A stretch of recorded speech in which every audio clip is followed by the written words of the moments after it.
like to take this opportunity to wish all a Happy New Year. Speaker, before I continue, I would like to, thank the honorable member that just spoke to remind us that our motto is one people, one nation, one destiny. Thank you very much for that.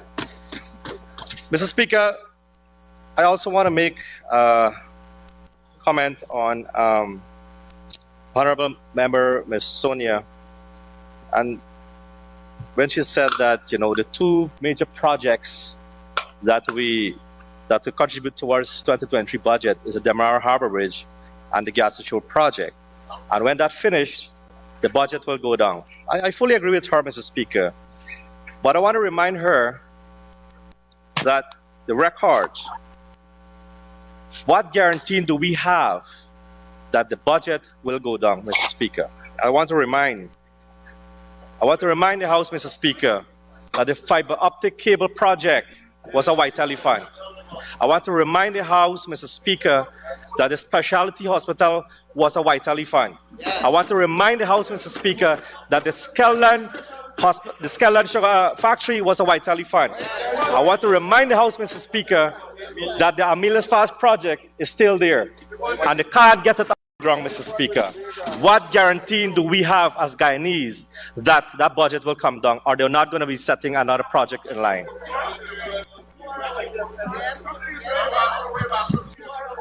Mr. Speaker,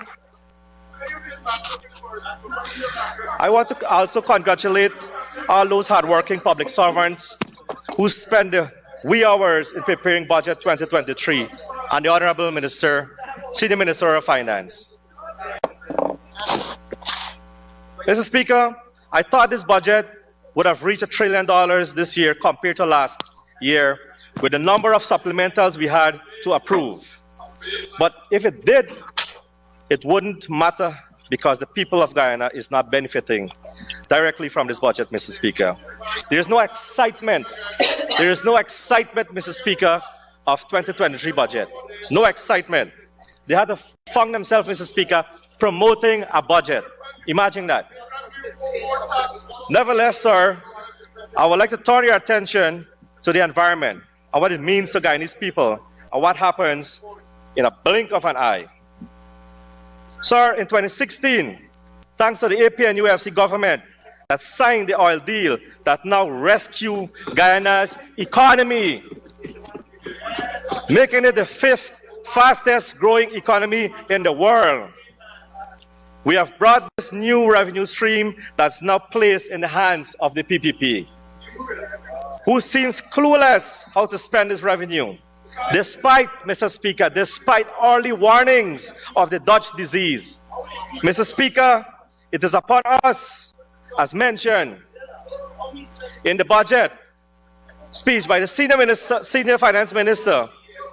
It is real, contrary, sir, contrary to what I heard in the Al Jazeera interview. Many of you know that. The Al Jazeera interview, where efforts were made to redefine the Dutch disease, Mr. Speaker. The guardrails was destroyed, sir, where the PPP this year, in this very House, removed the 22 members oversight committee, comprised of various members of societies that covers the entire spectrum of our country, Mr. Speaker. It was reduced to 5 members committee, where 2 from the opposition were to be selected opposition, but because of the dictatorial approach by the government, they selected who they want, a breach of their own law, Mr. Speaker.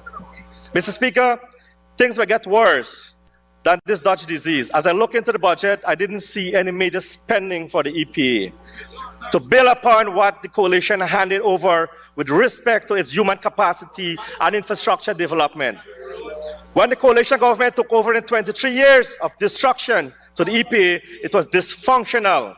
It had only 2 vehicles to inspection and monitoring, which meant that no field monitoring and no inspection occurred. No filing system of records to even now to know how many permits and operation existed. Mr. Speaker, unbelievable. The coalition found that the agency did not even have records of numerous operations, that there were 600 expired permits over some 15 years. Mr. Speaker, with less than 3 years, the EPA discovered that 2,000 projects existed, brought all permits and operation into compliance, and had 8 brand new vehicles without a dime from the Treasury, Mr. Speaker, without a dime from the Treasury. But funded by the collective of $150 million in fees owed from expired permit and back fees, built a state-of-the-art registry, Mr. Speaker, and filing system to manage these projects, increased staff by 20% with engineers and scientists, which the agency was severely lacking, triple the number of EPA offices from 1 to 3 by adding offices in Quarantine and Linden, Mr. Speaker, to ease the financial burden and inconveniences of businesses people, having to travel to Georgetown only to conduct business. Establish a 24/7 compliance hotline with a 24-hour response time, Mr. Speaker. That is what we have done to the EPA. And develop a culture of transparency, free access to media and public, Mr. Speaker, which is absent today. Mr. Speaker, instead of them building upon the strong foundation which we handed to them, they are now reverted back to the old destructive ways of the PPP. Staff are now being directed to issue permits without inspection, Mr. Speaker. Mr. Speaker, most disturbingly, we learned that Exxon files have moved directly to the Executive Director's office. The question is, what is so special about this company and why has it moved there, sir? What is there to hide? And why is the company being treated differently to even our local businesses, Mr. Speaker? Mr. Speaker, capacity building. Mr. Speaker, the EPA had no one with a petroleum background in the oil and gas sector when we took over. In order to quickly build capacity to perform adequate monitoring and oversight of the oil and gas operation, with a $1 million from the IDB, Mr. Speaker, we have got with $1 million from the IDB. We had a World Bank development plan, a plan to build a 36-member oil and gas unit, highly specialized skills and experience for 24/7 on-site presence, Mr. Speaker, on the drill ship and the FPSOs, to obtain credible and real-time information. When the government took office, they abandoned that plan and denied that it ever existed until the plan surfaced in the newspaper and caught them with their pants down, Mr. Speaker. That's right. Forcing the minister to defer question to the EPA directors, whose excuse was that he didn't know the plan existed since he was there. Mr. Speaker, to suggest that this didn't know of such an important and critical World Bank plan existed confirms the incompetency and the incapability to manage this important sector and their continued wasting of the World Bank's money. Even though they caught red-handed about 1 year ago, they still have not done anything to implement the plan to ensure there's a 24/7 on-site presence, Mr. Speaker. Additionally, Mr. Speaker, the coalition established a study leave program to build capacity where the EPA was to sponsor students to go to university and train and sign a 4-year contract to serve afterwards. But all these were abandoned, Mr. Speaker, abandoned. They told those students who had already applied to university and prepared to go that the program was abandoned and they are on their own. Mr. Speaker, every major project or business's development must go through this institution. And it's shocking to learn that they don't have monies to pay staff for this month, Mr. Speaker. Very shocking.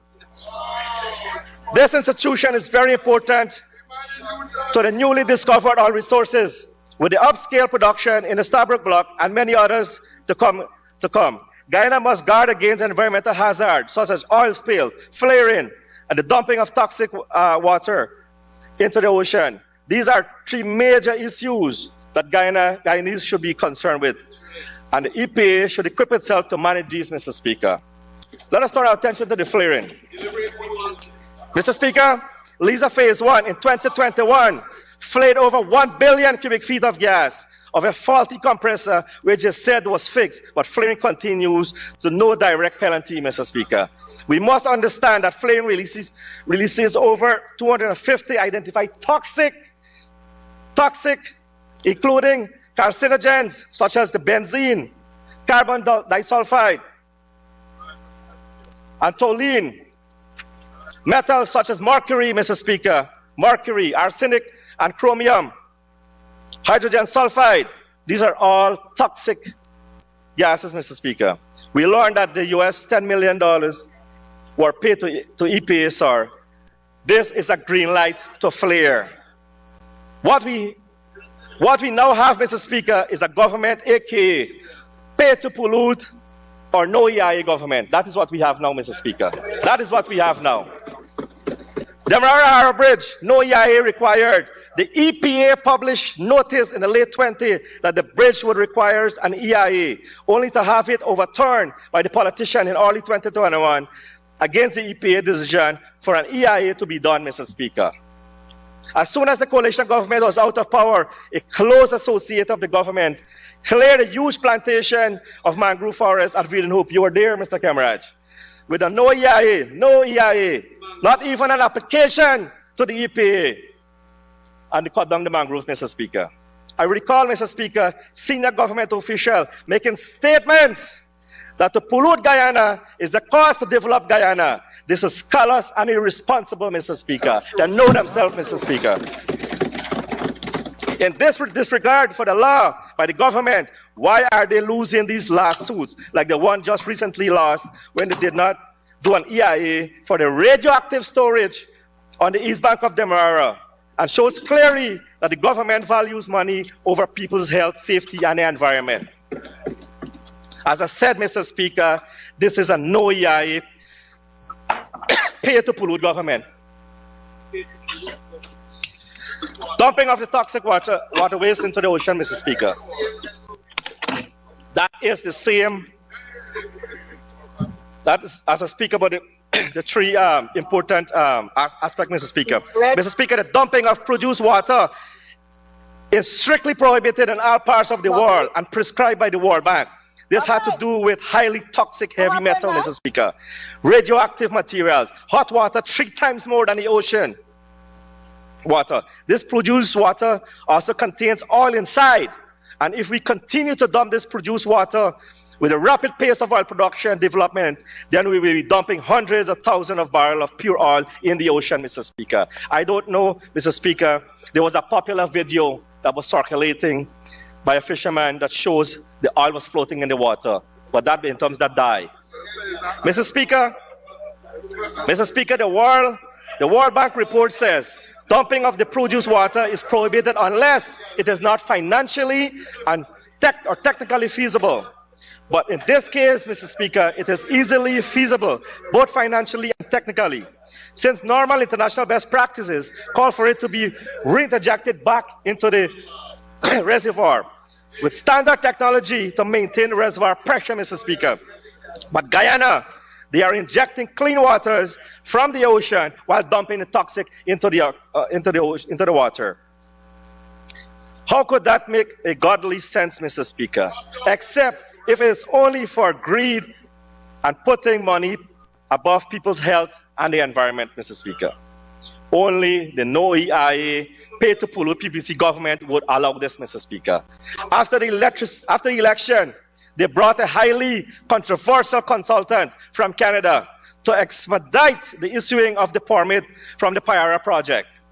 The team, which was led by Ms. Redford and comprised of the EPA, GGMC, and the Department of Energy, unanimously arrived at the decision that there shall be no dumping of produced water nor flaring of gas. The team met with Exxon, so directed that they installed equipment to do so. However, the PPPC government disregarded that decision and now allows the unlimited dumping of the produced toxic water and unlimited flaring of the toxic gases as long as they could pay for it. That's right. Pollute as much as you want, as long as you can pay for it. They pay to pollute government, Mr. Speaker. That is what we have. Mr. Speaker, there has been an outcry from the media and public for government to release the Alison Redford report. We now ask again, Mr. Speaker, where is the Alison Redford report and why are they hiding it, Mr. Speaker? The only conclusion could be that They do not want the public to know that they went against their own foreign consultant and government agencies to the health and environment detriment of our people and the nation are supposed to be protecting. Show us the Alston Radford report, Mr. Speaker. Show us where it is. Oil spill, Mr. Speaker. Mr. Speaker, with the rapid rate of development in the oil and gas sector, one has to prepare for any mishap that we see to other parts of the world. All the monies earned now can be gone in a split of a second, Mr. Speaker. In a split of a second.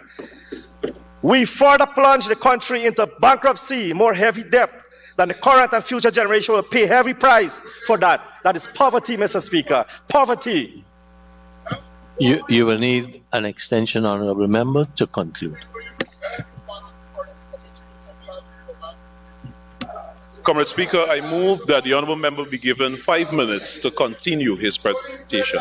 Conclude his presentation, sir. Thank you, Honourable Chief Whip. Honourable member, you may continue towards your conclusion. Thank you, Mr. Speaker. Worldwide offshore production operation like Guyana shows a high likelihood of an oil spill occurring offshore. That such likelihood of a spill increases exponentially with the rapid increase of offshore production activities and the reckless conduct of Exxon, with approval from the government to produce a rate of 25% above the safe operating limit defined in the EIA, Mr. Speaker. That is what they are doing. 25% above the limit. Putting the country at a high risk for a spill. And sir, if you look at the emergency response and clean up of the British Petroleum in Macondo oil spill in the Gulf of Mexico have cost them $145 billion. I'm coming down to the figure just now, Mr. Speaker. $145 billion US. The government is now talking about bringing able to see oil spill remotely, when more importantly, we should have had 24/7 on board oversight to prevent the spill. It is useless and too late when you see the spill, Mr. Speaker. We call on the government to implement the World Bank 36-member program of highly personnel to provide the capacity to prevent the spill in the first place by on-site rigorous oversight, Mr. Speaker. Full coverage liability insurance, Mr. Speaker. This is where the issue is, Mr. Speaker. Mr. Speaker, the topic seems to be a secret from Guyanese people at large. If by chance any of the disaster occurred that I previously mentioned here, Guyana and the rest of the Caribbean are doomed. And that is the doom, madam. That is the doom, honorable member. It will forever remain as it is. The coalition demanded and got Exxon to agree to have a full liability coverage to cover any size spill. Full liability coverage consists of an insurance plus the parent company guaranteeing, Mr. Speaker. It's a difference. It's a difference, Mr. Speaker. The parent company is running. Full liability coverage consists of insurance plus parent company guaranteeing that covers all costs above the insurance. It's simple formula, sir. Full coverage is equal to insurance plus parent company guaranteeing. That is what full coverage is, Mr. Speaker, not halfway. Mr. Speaker, that is what enshrined in the permits, and that is what is being negligibly allowed to be violated by this government. But like everything else, Mr. Speaker, it is the modus operandi of the government not to follow the rules of law. Like civilized and democratic countries would do, sadly, we now live in an autocracy, Mr. Speaker. Mr. Speaker, in last year's debate, we heard some ministers saying that parent company guarantee was too costly. So, Mr. Speaker, please give me the honor to educate my honorable colleagues on the other side. A parent company guarantee costs nothing, nada. Nada, Mr. Speaker. It's just a document that is signed by the ExxonMobil, not the EEPGL, Mr. Speaker. Nada, nada. This language of full liability coverage, Mr. Speaker, which was created by the coalition, was put in the LISA 2 permit by the coalition and now copied by the PPC government and all other permits issued by the PPC. The VP himself verified this on the Glenn Nash Show, Mr. Program. If you remember, he went on his phone and he quoted the section, Mr. Speaker, with the language. However, the government is allowing Exxon to operate without this parent company guaranteeing, and with only $600 million in insurance, with the parent company guaranteeing that costs nothing, Mr. Speaker. $600 million is useless. Mr. Speaker, the Macondo spill I referred to earlier costs $145 billion US. So if you have a Macondo type spill here, who will cover the $144.4 billion? Who will cover it, Mr. Speaker? Above the $600 million insurance, which is merely 0.4% of that. That's just a typical example, Mr. Speaker. To put it another way, Mr. Speaker, the Macondo spill costed close to 250 times the $600 million that they were talking about here, Mr. Speaker. 250 times. And it's 50 times more of the entire budget here we're talking about, Mr. Speaker. You can understand the devastation what can happen here. Mr. Speaker, therefore, there is a mystery still to anyone in this assembly as to why Guyana, many of its neighbors, would be financially bankrupt with the destruction of our fishing industry, tourism, and ecology. Mr. Speaker, I am not making this up. It is all in the EIAs. It will wipe out the Caribbean, tourism, and many others. Further, Mr. Speaker, even though the guarantee is zero cost, the government is now appeasing EEPGL. We're talking about cutting the legal requirements full, unlimited guarantee of $2 billion. $2 billion, Mr. Speaker. Again, who will cover the $143 billion US if we to have the Macondo spill here? Above the insurance amount with a parent company guaranteeing of only $2 billion. Mr. Speaker, let me ask my learned colleagues on the other side, since I know that they all have some common sense. Here's my simple question, Mr. Speaker. Why won't Exxon want to sign a legal required guarantee that costs nothing? Especially since the pledge that they will never walk away from any such responsibility. Well, Mr. Speaker, a simple question brings a simple answer. And the first simple answer is that the fact that because they are being allowed to get away with the lawlessness and the callousness by our reckless government that doesn't respect our own laws. But the real reason, Mr. Speaker, is that Exxon would have no liability above $600 million insurance. Our walk away would get costly. Think about it, Mr. Speaker. How else would this be explained if the pledge that they wouldn't walk away? Why can't they put the pledge in the writing if not, it costs nothing, Mr. Speaker? Why can't they do that? Mr. Speaker, now my time is running out. And I am going. Mr. Speaker, let me talk about the Gas to Shore project, Mr. Speaker. Unfortunately, we are already a minute over the extension.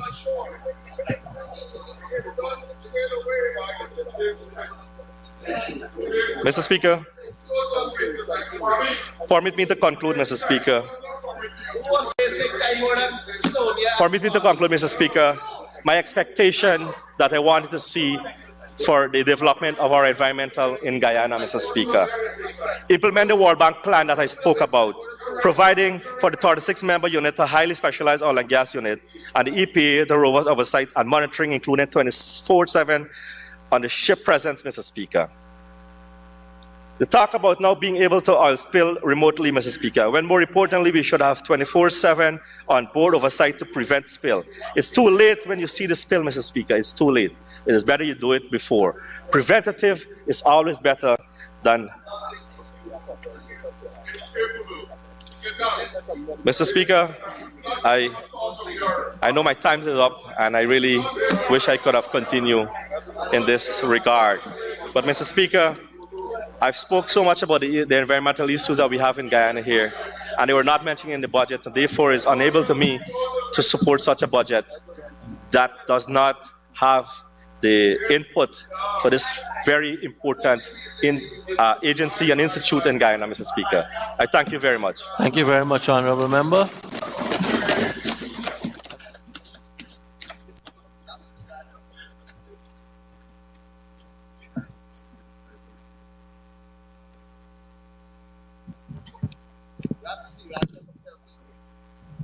Thank you very much, Mr. Speaker. Mr. Speaker, I have listened to the budget speech presented to this August House by the Honorable Minister, Dr. Ashni Singh, on the 16th of January, 2023, under the theme, Improving Lives Today, Building Prosperity for Tomorrow. The 2023 budget is touted to be the budget that addresses immediate needs of our citizens while at the same time investing in the future. Mr. Speaker, the 2023 national budget, amounting to $781.9 billion, is the largest budget in our history. This is no surprise. We expect that this year. We expect that this year's budget would be larger than last year's, since we are accustomed to have budgets larger than the preceding year. And of course, we have the revenue from oil amounting to $208.9 billion, and also the sum of $31.3 billion from the sale of carbon credits to help finance our spending in 2023. We are told that Guyana's economy is the fastest growing economy in the world, with the contribution from oil. Mr. Speaker, the Guyanese people had great expectations. They wanted comfortable and happy life for themselves and family. People were optimistic. They were wonderful. They were hopeful, believing that we would all enjoy in some significant way the bounty of our vast resources. Budget 2023 is a far cry from what our people expected. It has no realistic plan to improve the lives of our ordinary citizens. It discloses government's uncaring and unconscionable attitude toward the poor and the vulnerable. The ordinary Guyanese people are disappointed. The year 2022 was challenging.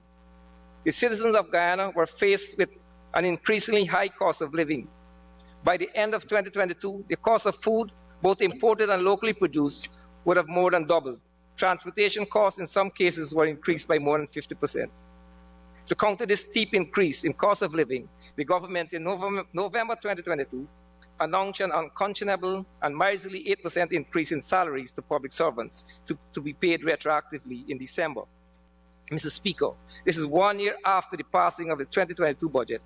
In a country with the fastest growing economy and a country which will receive billions in oil revenue, our workers are made to endure the sufferings for 1 whole year before given a meagerly increase in salary.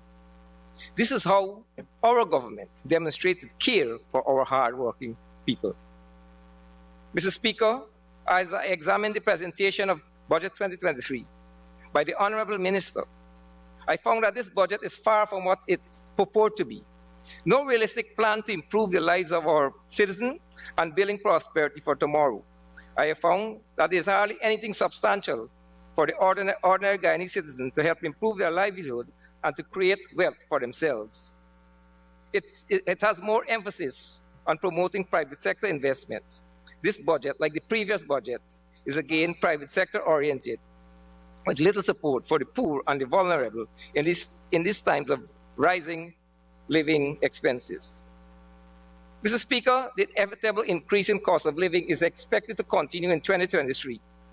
The government has recognized this and has made provision in Budget 2023 under the head Easing Cost of Living. Mr. Speaker, government intends to reduce excise tax on petroleum products by 10% to zero to help reduce the cost of living. Mr. Speaker, this measure will surely reduce the price of fuel. But will this measure benefit the consumers? Will the ordinary man pay less for transportation? As we saw in 2022, the reduction of the excise tax on fuel did not prevent the increase in cost of public transportation. Government must find ways to ensure that the reduction of the excise tax on fuel benefits the ordinary citizens. The reduction in freight charges is another measure which the government intends to use in 2023 to ease the cost of living, as was done in 2022. However, despite subsidizing the freight charges on imported goods, there were hardly any reduction in the price paid by the consumers. What is also noted, Mr. Speaker, and which I strongly recommend, is that government should reduce or subsidize the cost of freight for vehicles transporting local produce across the Burbridge and Demerara bridges, as well as on the transport and harvest ferries. This will surely reduce the cost reaching the consumer. Mr. Speaker, to cushion the rising cost of living, government intends to continue with the part-time job program, which is started in 2022. Person will work for 10 days per month and receive $40,000 for their 10 days job. This year, Mr. Speaker, $10 billion were allocated in the budget to support this program with the intention of employing more persons. Mr. Speaker, is this how the government intends to create jobs for our citizens? Or is it a way of rewarding their supporters? Mr. Speaker, I did some investigation into these workers. There's no job description. Most of the time, they have nothing to do. They make no contribution to the National Insurance Scheme, Mr. Speaker. I have no doubt that this is an ingenious way of using state resources to reward the supporters of this government. More than 90% of the persons employed under this program are supporters of the PPP. Mr. Speaker, I have no issue with government spending to provide jobs for poor and vulnerable in an attempt to create better living conditions, but it must be inclusive. No one should be marginalized because of his political persuasion or ethnicity. In 2023, let us see the One Guyana principle being applied.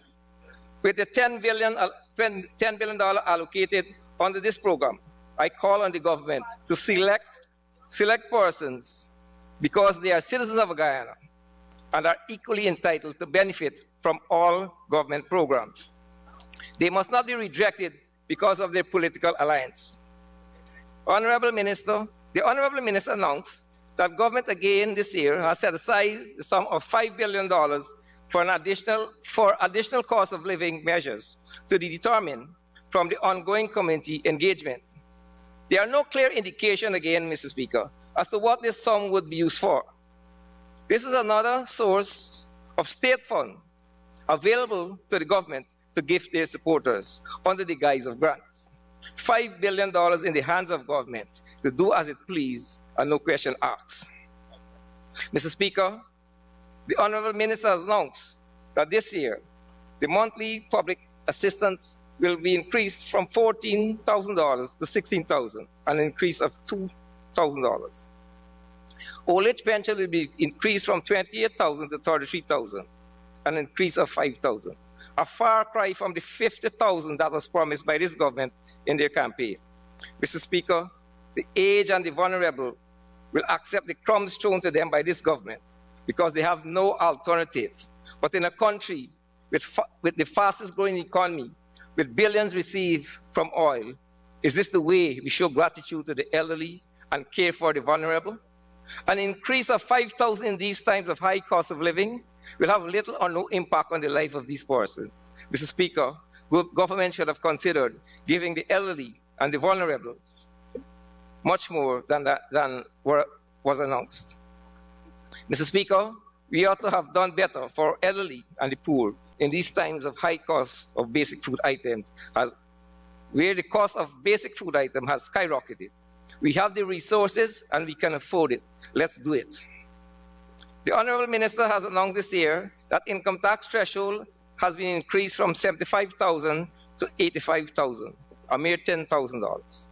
Mr. Speaker, income tax threshold should have been increased to $100,000 to have a significant impact. If my calculations are correct, the saving resulting from the present measure would be between $2,500 to $2,800 per month. How effective would this be to counter the rising food prices? Mr. Speaker, what about the person earning $225,000 per month and above? Why were they not considered for income tax relief? Government should have revised the calculation to tax charge of income at a rate of 25% on the first $170,000 per month, and thereafter 30% on the remaining sum, instead of the present 28% and 40% as currently used. Mr. Speaker, with a budget of $781.9 billion, every single Guyanese ought to benefit from these measures.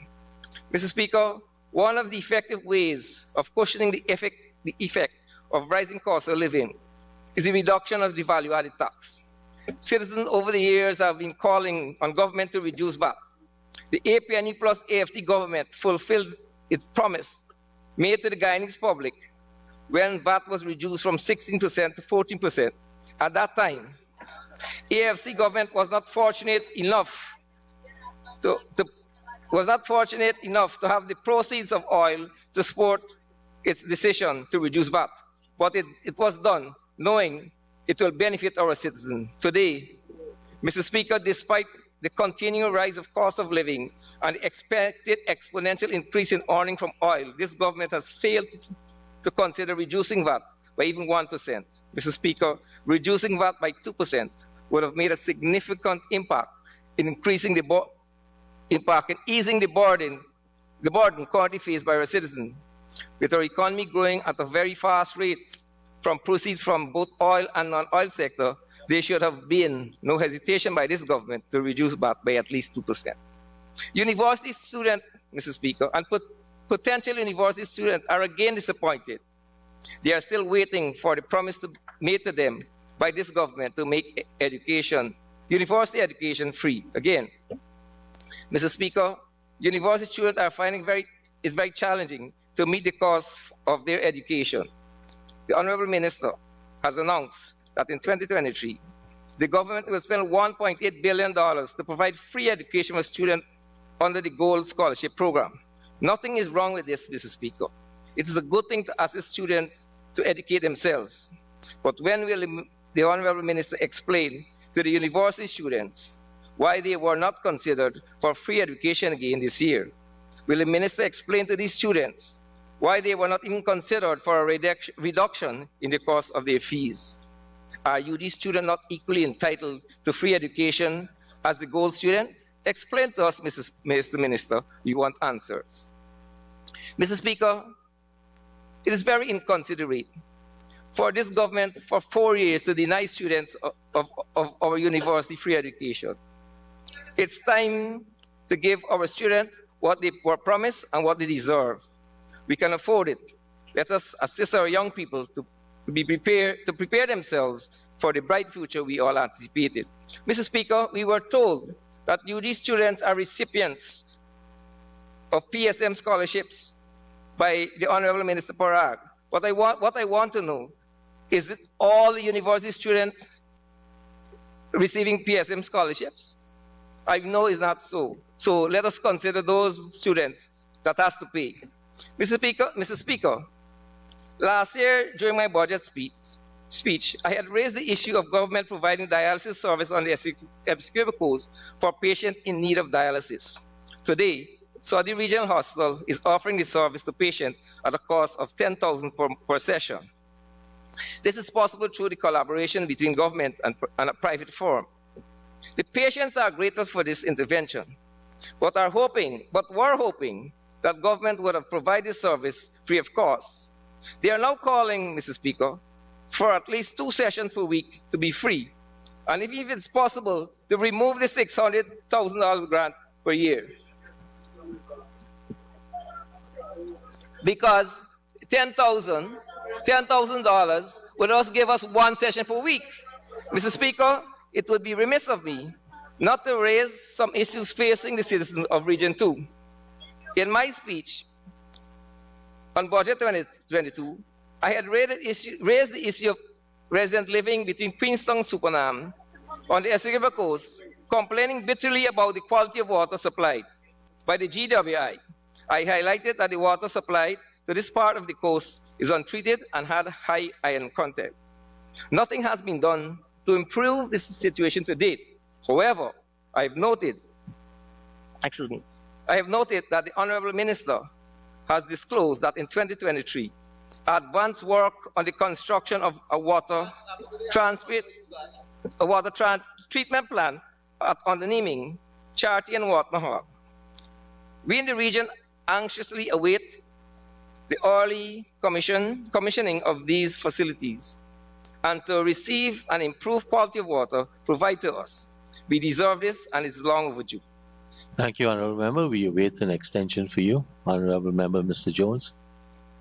Thank you very much, Comrade Speaker. Comrade Speaker, I ask that the Honourable Member be given 5 minutes to conclude his presentation. Thank you, Honourable Member, Mr. Jones. Honourable Member, you may continue. Mike. Mr. Speaker, in 2022, the people in Region 2 were promised the establishment of an industrial estate on the Niming Essequibo Coast. We are now told nothing was done in 2022 towards this project. However, we are now told that the work will commence in 2023 for the establishment of the industrial estate. We are awaiting the early completion of this project and anticipate the building of a business incubator to assist in the development of a small entrepreneur in our region. Mr. Speaker, in 2022, Region 2 was promised a new modern regional hospital at Anne Regina. This year, we learned that it will be built at Lima. We hope that the construction of this facility will not commence in the near future, will be commenced in the near future. Mr. Speaker, last year I had indicated to this House that the main road from Charity to Supernam has started to deteriorate and call on government to effect remedial work. To date, little or no work has been done to correct this situation. Mr. Speaker, the cracks that were seen last year have graduated the potholes. I am again calling on government to take steps to repair our road before it gets worse. Mr. Speaker, I cannot conclude without saying something about our rice industry. Rice, as we all know, is the background of Region 2. Many farmers suffered tremendously from the excessively heavy rainfall experienced in 2022. Many farmers along the coast were unable to reap their crop. They suffered tremendous financial loss and are at the verge of bankruptcy. These rice farmers are calling for government for financial help.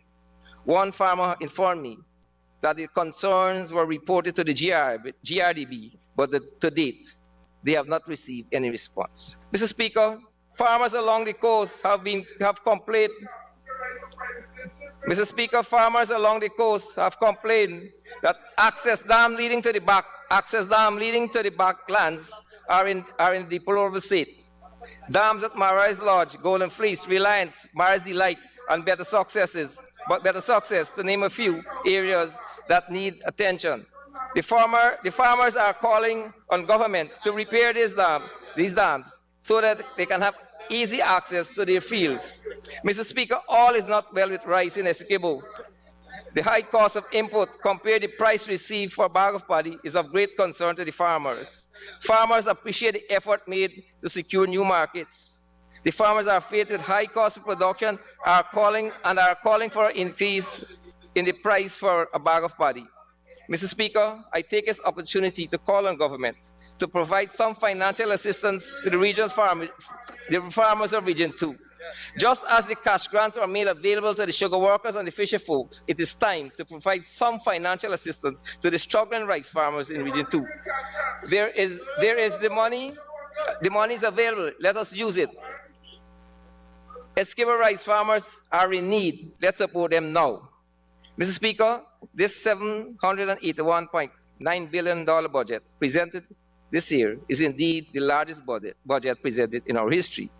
It has no realistic plan of improving the well-being of our citizens. It has failed to bridge the gap between the poor and the rich. Our citizens are disappointed. They expect much more than the crumbs thrown to them. The fastest growing economy and revenue received from oil, government could have done much more to improve the lives of our citizens. This budget may have a plan for infrastructure development for the future, but it sure lacks the capacity to create wealth and improve the lives of our ordinary people today. Thank you very much. Thank you very much, Honorable Member.